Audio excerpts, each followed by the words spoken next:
Hi, I'm Matt from Focus Training.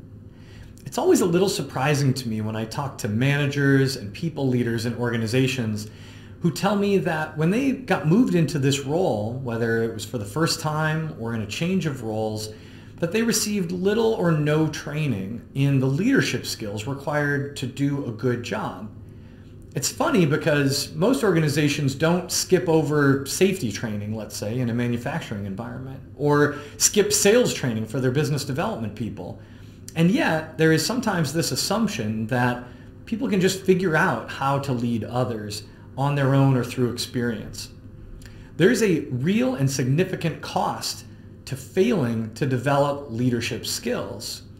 And the cost for safety issues is easier to see and measure, but these leadership costs are real as well.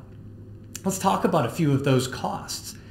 Well, first, turnover is a huge cost, and we know from research that people who have a negative impression or perception of their manager can be 56% more likely to leave their job.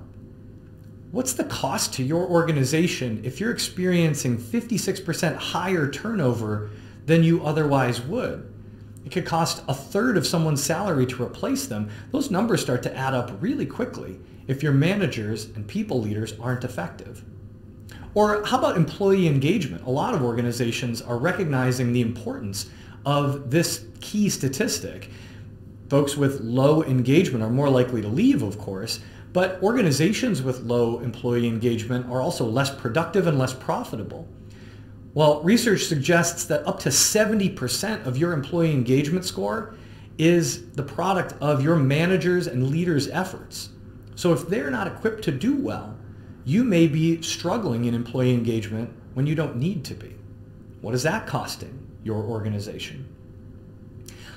Last, and harder to quantify, but maybe even the most expensive, what's the cost in your organization for some of the problems that effective managers and leaders should be solving? Communication mistakes, misinterpretations across teams or departments, confused priorities leading to rework or missed work, the failures that effective leaders get in there and fix, the things that they prevent and clean up, the downtime that they shorten, all of these are costs of ineffective management and leadership. The cost of leadership failures are significant, and smart organizations mitigate those costs by investing in leadership development to equip managers and leaders with the skills they need to do the work right, to support their people, boost employee engagement, and reduce unnecessary turnover. This is a money saver with real ROI. So consider how you can invest in leadership development to reduce those costs.